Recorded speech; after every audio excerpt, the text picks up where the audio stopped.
तो आज हम इस वीडियो में बात करने वाले हैं नंबर सिस्टम के पार्ट 2 में। अगर आपने अभी तक पार्ट 1 नहीं देखा है तो पहले पार्ट 1 को देख लीजिए, उसके बाद पार्ट 2 को देखिएगा, क्योंकि पार्ट 1 जो ही देखेगा आपको नोट्स साथ साथ में बनाते चलिएगा, एकदम बिल्कुल कॉन्सेप्ट धांसू तरीके से शुरुआत करते हैं। तो आज जो है कि पार्ट 2 में हम लोग बातें करने वाले हैं फेस वैल्यू के बारे में। सबसे पहला चीज़ हम लोग देखेंगे फेस वैल्यू, यानी कि जातीय मान, जो कि हम लोग बचपन में पढ़ चुके हैं। जातीय मान का इंग्लिश फेस वैल्यू होता है या इंट्रिंसिक वैल्यू होता है। इंट्रिंसिक वैल्यू सर इससे क्वेश्चन आता क्या है, क्वेश्चन नहीं आता, लेकिन फिर भी जानकारी रखना है आपको। तो देखा जाए तो इंट्रिंसिक वैल्यू क्या होता है, जैसे मानिए यहाँ से एग्जाम्पल में लिए 4 3 2 7 8। तो अगर इसमें हम आपको बोले कि अगर भैया आप बताइए कि टू का फेस वैल्यू क्या होगा, तो आप बोलिएगा कि सर 2 का फेस वैल्यू 2 ही होगा। ऐसा क्यों भैया? आप 4 का फेस वैल्यू क्या होगा, तो 4 ही होगा। ऐसा क्यों बोल रहे हैं? क्योंकि हम जानते हैं कि फेस वैल्यू जो होता है ना, जैसे मानिए कि वह किसी भी स्थान पर हो, स्थान से मतलब नहीं है, उसमें सिर्फ मतलब होना चाहिए कि आखिर वो डिजिट क्या लिखा गया है, बस वो चीज़। अगर मानिए मेरा फेस है, ठीक है, मेरे फेस को अगर अभी यहाँ देख रहे हैं तब हीरालाल हैं, अगर मानिए आप सामने में देखिएगा फिर भी हीरालाल हैं, चाहे मानिए यहाँ से बेगूसराय चले जाएंगे फिर भी हीरालाल ही रहेंगे। तो फेस वैल्यू का मतलब होता है वह किसी भी पोजीशन पर किसी भी जगह पर रहे वह नहीं बदलता है। यानी कि जैसे आपको 4 का पूछे तो 4 हो गया, 3 का क्या हो जाएगा इंट्रिंसिक वैल्यू 3 हो जाएगा, 8 का कितना हो जाएगा 8 हो जाएगा। यानी कि इसमें जो है कि स्थान मायने नहीं रखेगा। लेकिन उसी पॉइंट ऑफ व्यू से हम आगे देखते हैं, दूसरा पॉइंट इसी से रिलेट करते हुए आया, स्थानीय मान। नाम से पता चलता है कि स्थान यानी कि स्थानीय मान। देखिए इंग्लिश से पता चलेगा प्लेस वैल्यू। प्लेस का मतलब क्या होता है, स्थान। यानी कि जैसे मानिए यही एग्जांपल लेते हैं 4 3 2 7 8। हम पूछे कि find the place value of 3, तो बोलेंगे इस 3 का प्लेस वैल्यू क्या होगा। तो सर हम जानते हैं कि प्लेस यानी कि ये तो 3 है ही, लेकिन यह कितने पोजीशन पर है। आप लोग बचपन में पढ़े होंगे इकाई दहाई सैकड़ा, यानी कि देखिए इकाई दहाई सैकड़ा हजार।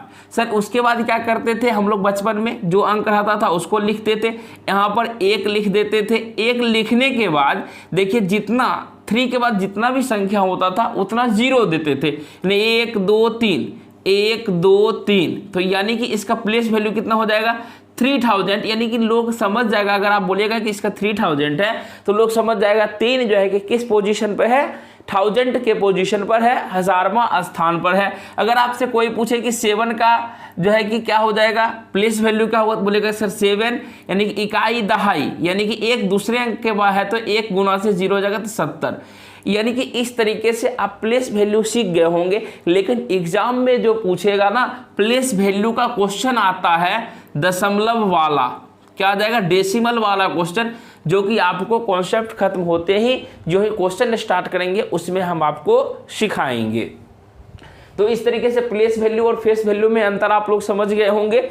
इसके बाद जो पॉइंट हमें बच गया था उस पर डिस्कस करते हैं। यानी कि हम लोगों को बच गया था सम संख्या, जो कि बचपन से हम लोग जानते आए हैं। सम संख्या का इंग्लिश क्या होता है, सम संख्या का इंग्लिश होता है इवेन नंबर। तो इवेन नंबर किसको कहते हैं? सर बचपन से पढ़ते आए हैं वैसी संख्या जिसमें 2 से डिवाइड लग जाए उसे सम संख्या कहते हैं। लेकिन अगर आपको कोई कह दिया 4 7 8 2 9 3, क्या ये बताइए 3 से यानी कि 2 से डिवाइड होगा क्या? तो आप कहिएगा कि यहाँ पर सर इसको 2 से डिवाइड करके चेक करेंगे तब ना बताएंगे। लेकिन अब से वो चीज़ करने की आपको आवश्यकताएं नहीं है। अब क्या करता है, आपको सिर्फ संख्या देखना है, चाहे कितना से बड़ा दिया हो, उसमें सिर्फ इकाई अंक। आप इकाई दहाई जानते होंगे, हम लोग इकाई दहाई किधर से स्टार्ट करते हैं, राइट से लेफ्ट की ओर। इकाई दहाई सैकड़ा हजार 10,000 लाख ऐसे गिनते हैं। तो इकाई अंक सिर्फ देखना है, यानी कि वैसी संख्या लिखेंगे, वैसी संख्या जिसका इकाई अंक 0 2 4 6 8 में से इसमें से 0 2 4 6 8 में से कोई एक संख्या हो, कोई एक संख्या हो तो वह क्या हो जाएगा, वह हमारा सम संख्या होगा। बेहतरीन ट्रिक। क्या बोले कि कितना बड़ा भी नंबर दिया हो उसका इकाई अंक सिर्फ आपको देखना है। 0 2 4 6 8 में से अगर कोई भी एक डिजिट होगा तो वह क्या कहलाएगा, हमारा सम संख्या कहलाएगा। जैसे सर इसका इकाई अंक 3 है, इसमें एग्जिस्ट नहीं किया, इसलिए ये हमारा क्या है, सम संख्या नहीं है।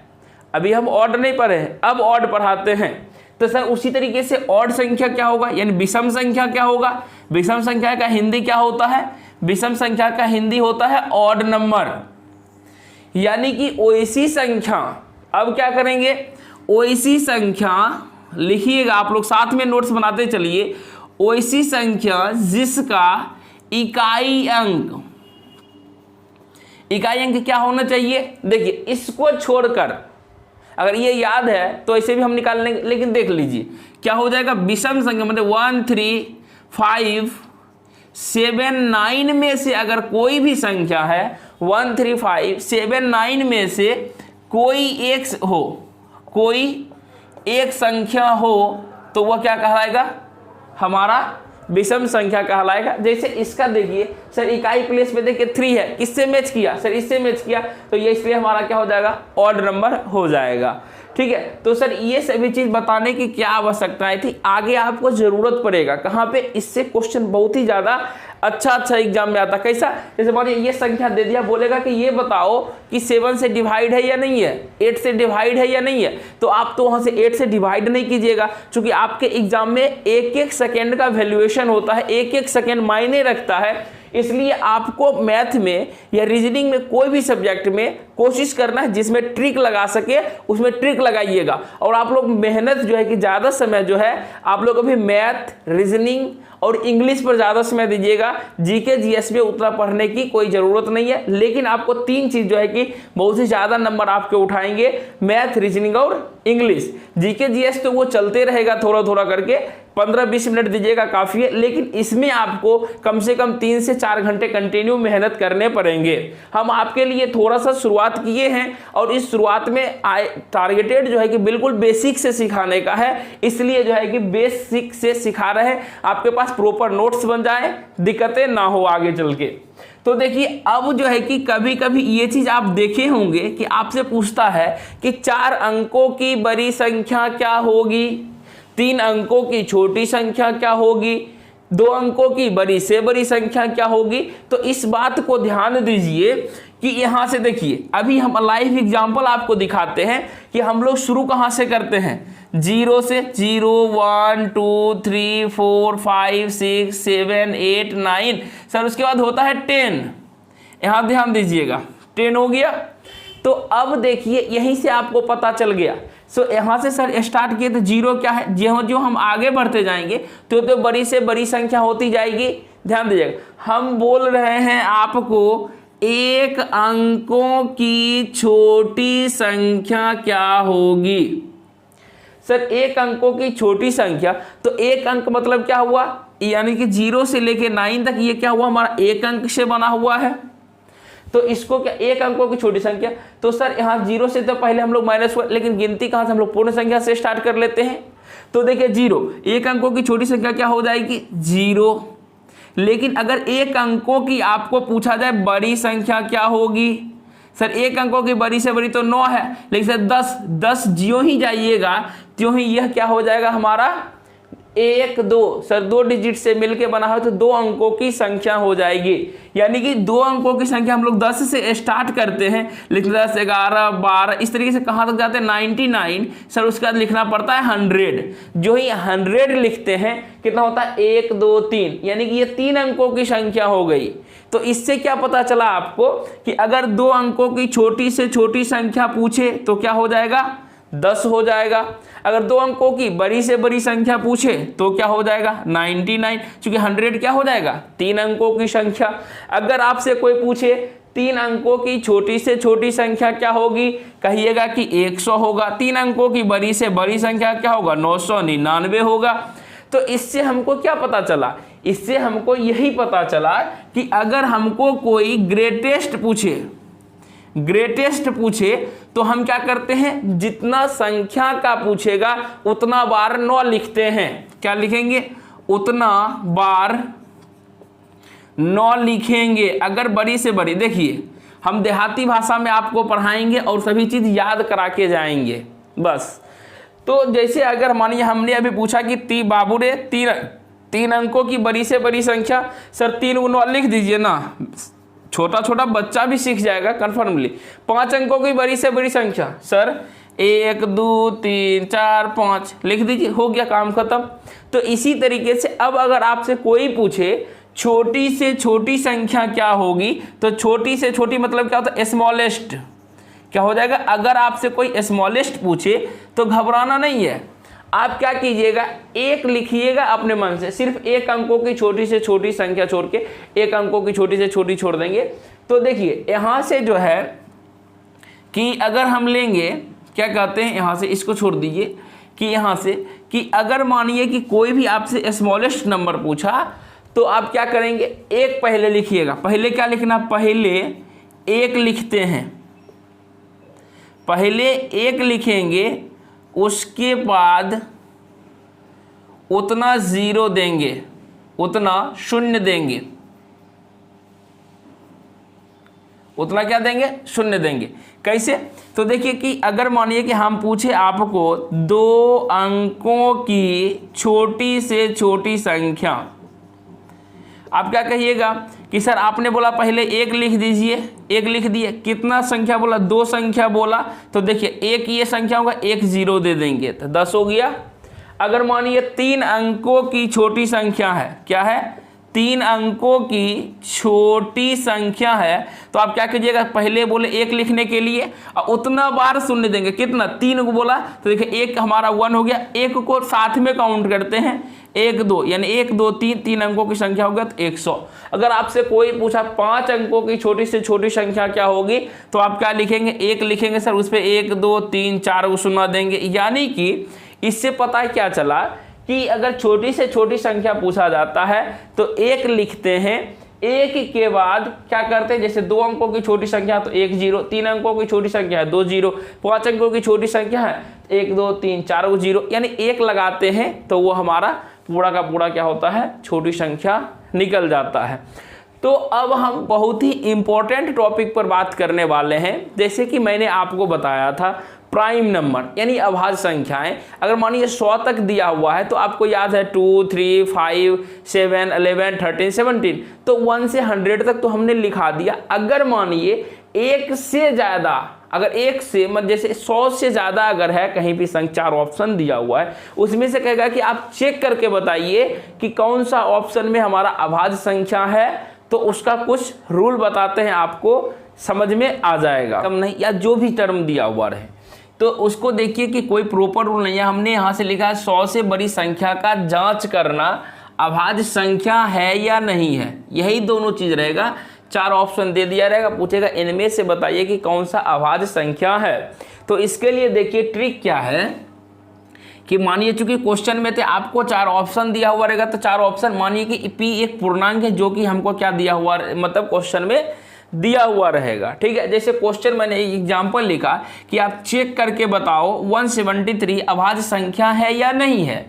तो आप क्या करेंगे कि सर जो दिया गया है उसको क्या मानते हैं, p मान लेते हैं, जो दिया रहेगा यहाँ पर मैंने लिख दिया है n एक छोटा से छोटा पूर्णांक है। ध्यान दीजिएगा सर, इसका पीडीएफ तो पीडीएफ आपको मिल जाएगा बिल्कुल एकदम, चूँकि कोई सर कहीं शेयर नहीं करते क्लास नोट, चूँकि जो है कि हम अपना जो हाथ हैंड रिटेन नोट्स लिख रहे हैं साथ में वो आपके साथ शेयर करते चलेंगे। तो देखिए कि यहाँ से एक ही कंडीशन आपको अप्लाई करना है कि क्या लिखना है, p यानी n square is greater then p। क्या लिखना है, p जो संख्या दिया हुआ रहेगा उससे बड़ा लिखना है n स्क्वायर। जैसे कि p क्या दिया हुआ सर, 173 दिया हुआ है हमारा, तो यहाँ पे एक ऐसी संख्या लिखेंगे जो क्या होना चाहिए, 173 से ज़्यादा होना चाहिए, यानी कि स्क्वायर आना चाहिए आपको। तो देखिए सर 13 का अगर स्क्वायर किया जाए तो ये होता है 169, और यहाँ पे जो लिखा जाए सर 14 का स्क्वायर क्या होता है 196 होता है। तो मेरा काम चलेगा बड़ा वाला से। सर 196 चूंकि यहाँ से बोला N square is greater than P, इससे बड़ा होना चाहिए। देखिए ये तो इससे छोटा हो गया, तो यहाँ पे काम किसका चलेगा, यहाँ पे हमको लिखना पड़ेगा 14 का square. That means N equal to कितना आ गया, एन इक्वल टू 14 आ गया। काम यहीं से शुरू होता है। अब क्या करना है, यहाँ इतना तक काम कर लिए, उसके बाद चेक करना है कि अभाज्य है या नहीं है। तो आपको क्या करना है, जो भी n का वैल्यू आएगा वहाँ तक के सभी अभाज्य संख्या को लिख लेना है।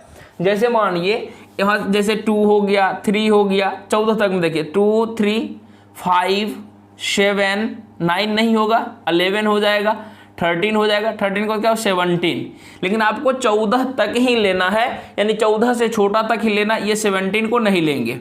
तो यानी कि देखा जाए अब जो ये टर्म आ गया ना, ये चीज़ इसी के लिए जो है कि हमको पढ़ना पड़ता है क्या चीज़, जो कि नीचे में लिख लिए हैं विभाज्यता का नियम, डिविजिबिलिटी रूल। ये चीज़ हमको पढ़ना पड़ेगा, क्योंकि अब आपको ये चीज़ से चेक करना है कि 2 3 5 7 11 13 में से यह जो है कि 173 तो डिवाइड नहीं होता है किसी से। ध्यान दीजिएगा क्या बोल रहे हैं कि ये अगर हम लोग अभाज्य वहाँ से संख्या निकाल लिए, अब जो है कि जो भी हमने निकाला अभाज्य संख्या उसको क्या करना है, इससे चेक करना है डिवाइड करके।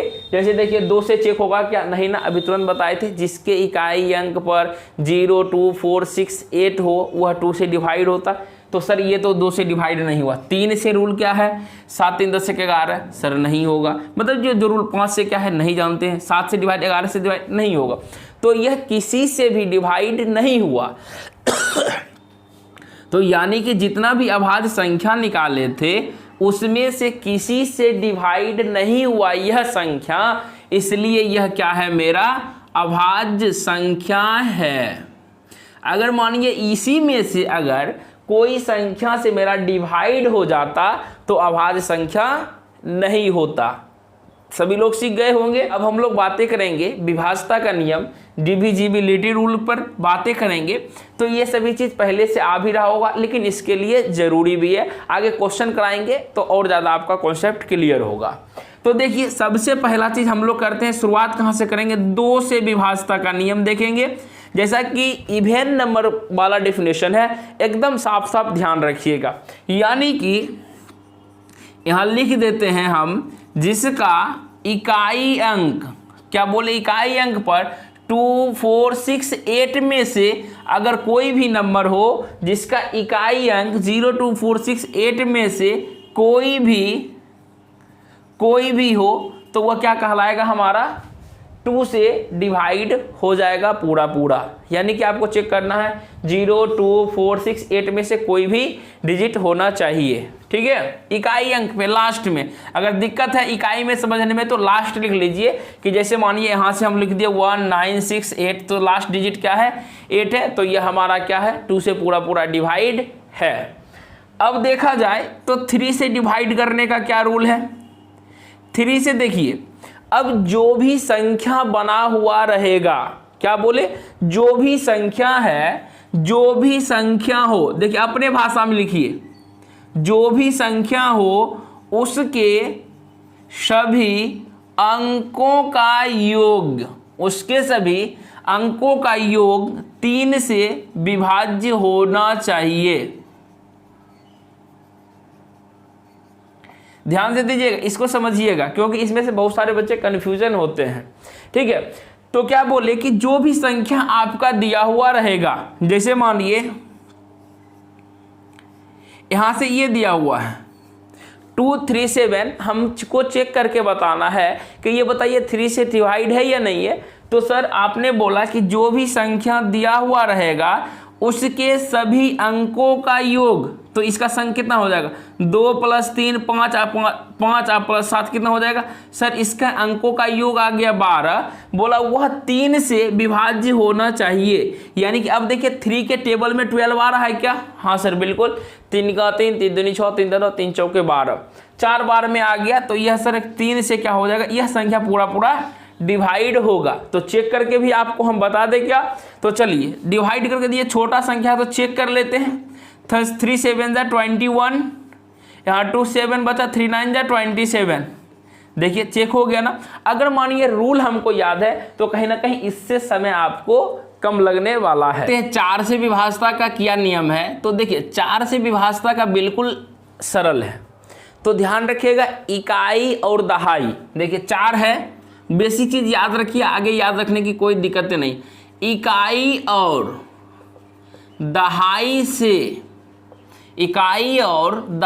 से बनी संख्या अगर लिखेंगे, अगर 4 से विभाज्य है, 4 से विभाज्य है तो पूरा संख्या 4 से विभाज्य होगा।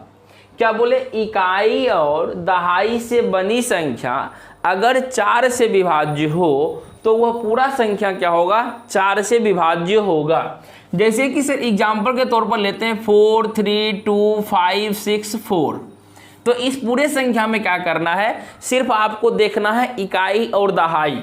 तो इकाई और दहाई क्या होगा, ये दोनों हो जाएगा, ये दोनों तो नहीं होगा ना लास्ट, यानी कि सर 64 है, इसको 4 से डिवाइड करके चेक कर लेते हैं। 4 1 जा 4, यहाँ से 2 4 4 6 जा 24, तो सर ये तो पूरा डिवाइड हो गया।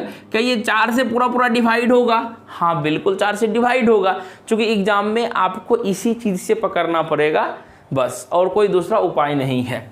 तो ये हो गया। अगर मानिए किसी संख्या के लास्ट में, ध्यान दीजिएगा 4 3 5 2, अगर मानिए 00 है तो क्या ये सर 4 से डिवाइड होगा क्या?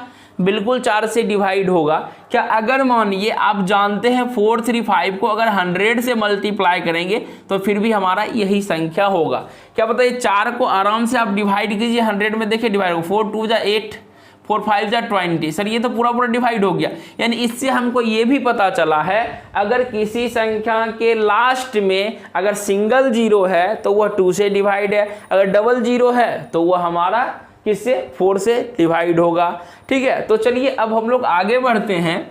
4 हो गया। अब 5 से डिवाइड का रूल, 5 से डिवाइड का बिल्कुल आसान है, जिसका इकाई अंक, क्या बोल रहे हैं, जिसका इकाई अंक 0 या 5 हो, इस दोनों में से कोई भी संख्या या तो इकाई अंक 0 होना चाहिए या तो 5 होना चाहिए, तो वो पूरी की पूरी संख्या हमारा किससे डिवाइड हो जाएगा, 5 से डिवाइड होगा। जैसे 2 3 5 4 0, सर ये क्या 5 से डिवाइड है क्या? हाँ बिल्कुल डिवाइड है, क्योंकि इसका इकाई अंक 0 है। सर ये 2 से डिवाइड है क्या? हाँ बिल्कुल 2 से डिवाइड है, क्या कि इकाई अंक 0 है। सर 3 से, ये क्या 3 से चेक करके बताइए तो डिवाइड है या नहीं? कुछ नहीं है, जोड़ लीजिए 2 3 5 5 5 10 10 4 14, सर 14 आ गया, 14 4 के टेबल में नहीं है, इसलिए 3 से डिवाइड नहीं है। क्या सर ये 4 से डिवाइड है क्या? देखिए इस दोनों संख्या 4 नहीं 40, जी बिल्कुल 4 से डिवाइड है। 5 तो देख ही लिए। अब हम बातें करते हैं 6 से डिवाइड करने का रूल। अब देखिए जो संख्या, यानी कि वैसी संख्या जो 2 और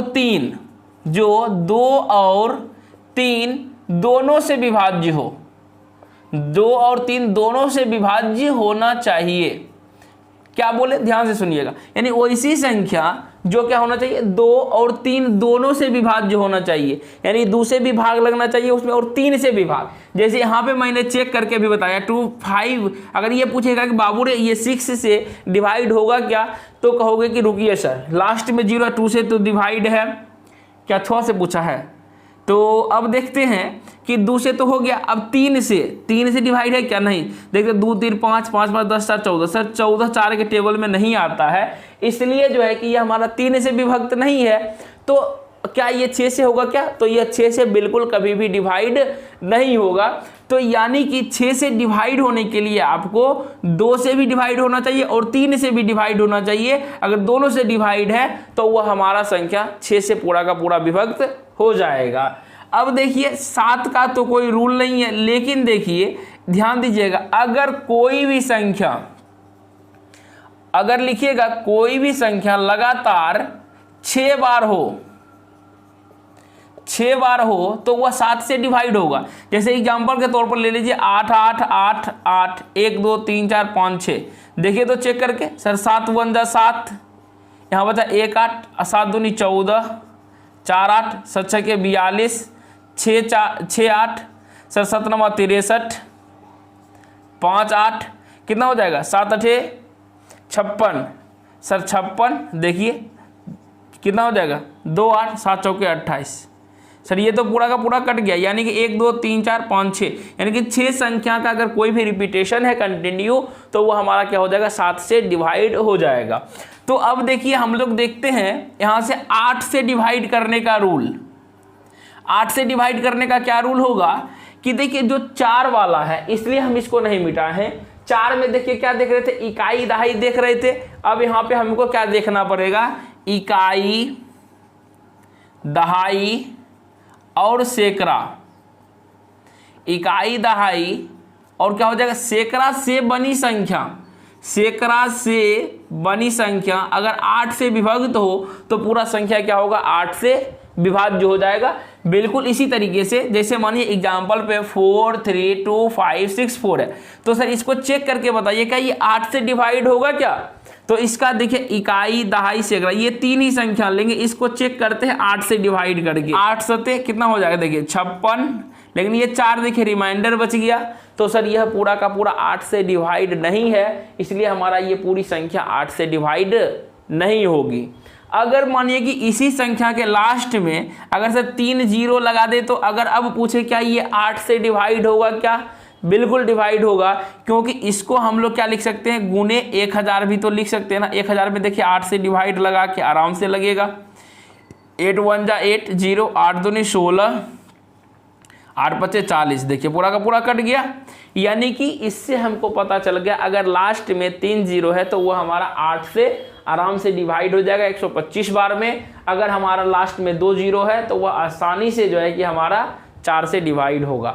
देखिए 9 से क्या होता है कि जो देखिए 3 वाला टर्म अगर आपको याद है ना तो 9 से भी याद है। अब देखिए सभी अंकों का योग, सभी अंकों का योग जो होना चाहिए 9 से विभाज्य है तो वह पूरी संख्या क्या है कि हमारा 9 से डिवाइड है। एकदम बिल्कुल 3 वाला रूल चलेगा। जैसे कि यहाँ से देखिए 2 3 5 2, अगर ये पूछे क्या बताओ कि ये हमारा 9 से विभक्त है क्या, तो आप क्या करोगे बिल्कुल 3 वाला रूल लगाओगे। Sir 3 + 2 5, 5 5 10 2 12।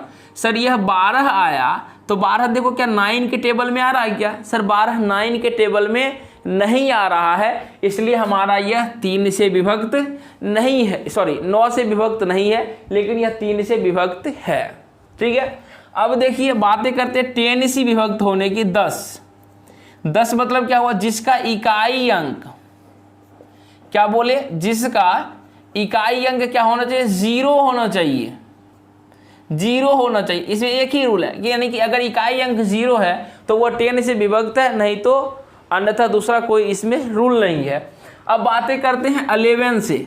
It is the very important point, it is the exam में हमेशा आता है और यह पॉइंट जो है ना ट्रेंडिंग में चल रहा है। यह ट्रेंडिंग में चलने का मतलब ये हुआ कि अभी जितना भी एसएससी का एग्जाम हो, CGL CHSL LDC जितना भी हो एग्जाम, सभी एग्जाम में इससे क्वेश्चन देखने के लिए मिलते हैं, क्योंकि बहुत सारे बच्चे के दिमाग में यह चीज़ नहीं अट पाता है और कहीं ना कहीं दिक्कतें होती है। तो देखिए 11 से डिवाइड करने का रूल जो है बहुत ही गजब का है। ठीक है, कैसे, तो अब देखिए कि एक संख्या के एग्जाम्पल से समझाते हैं। तो एग्जाम्पल लिख लीजिए 2 8 4 9 6 3 8।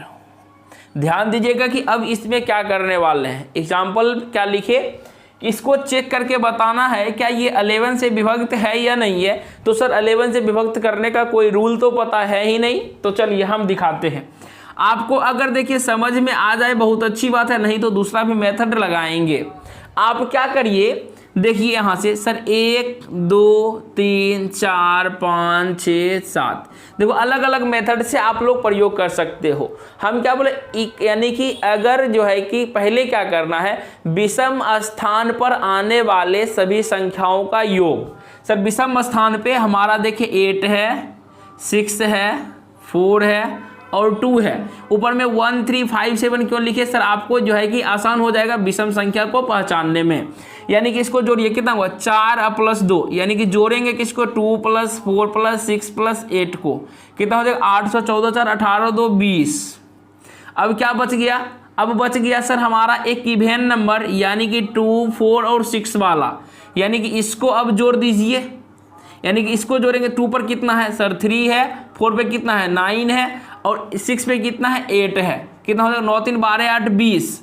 सर यह दोनों को जोड़ लिए। जोड़ने के बाद क्या करना है, देखो बड़ी संख्या में से छोटी को घटा देना है, यानी कि किसी में से किसी को घटा देंगे। जैसे देखिए 20, सर 20 में 20 घटाएंगे तो क्या आ गया 0 आ गया।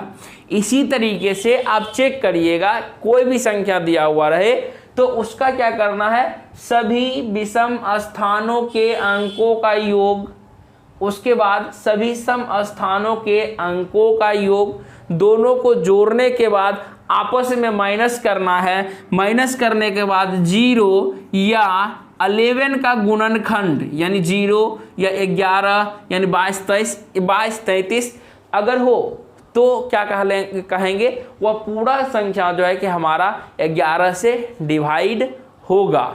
ठीक है, तो चलिए हम लोग क्या करेंगे, और क्वेश्चन जब बनाएंगे तो उसमें यह चीज़ आपको क्लियर करेंगे। ठीक है, तो ये हमारा हो गया 11 से डिवाइड करने का रूल। तो इस प्रकार से हम लोगों ने विभाज्यता का नियम, जो भी टर्म है हम लोगों ने उस चीज़ को पढ़ा सीखा।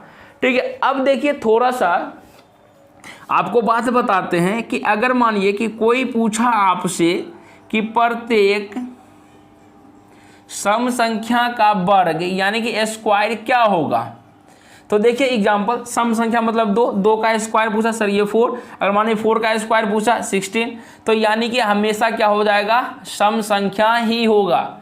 ध्यान दीजिएगा, सम संख्या ही होगा।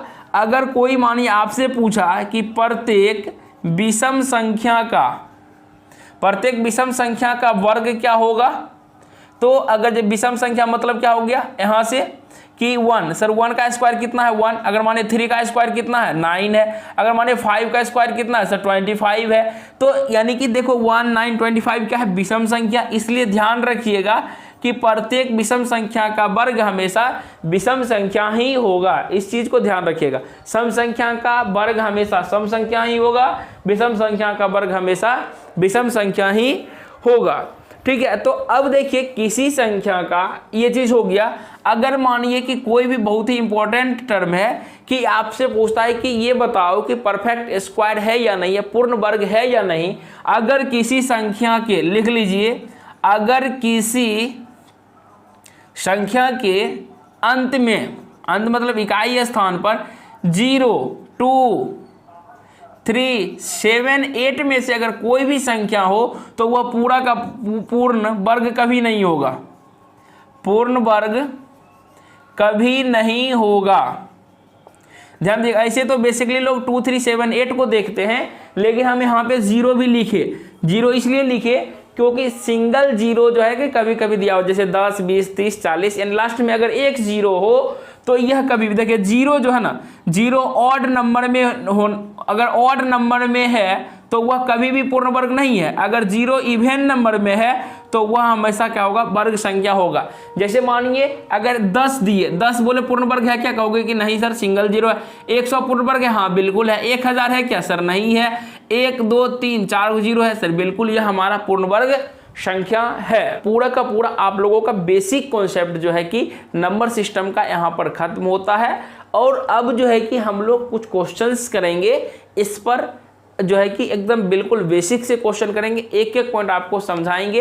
ये मत सोचिएगा कि आपको आगे एग्जाम है, एग्जाम और व्यू से आप तैयारी करते रहिए, लेकिन आप बेसिक कॉन्सेप्ट बनाइए। चूंकि आने वाले अपकमिंग जो वैकेंसी है आरआरबी जेई का है, एएलपी का है, अगर आपका बेस सही नहीं है तो बिल्कुल बेस बनाने का प्रयास करेंगे। बाकी यह प्रयास आपको कैसा लगा, अगर वीडियो पसंद आया तो वीडियो को लाइक कीजिए, चैनल पर नए हैं तो सब्सक्राइब करके बेल आइकन को ऑन कर लीजिए। मिलते हैं नेक्स्ट वीडियो में इसी उमंग, इसी जोश, इसी अंदाज के साथ में। तब तक के लिए जय हिंद।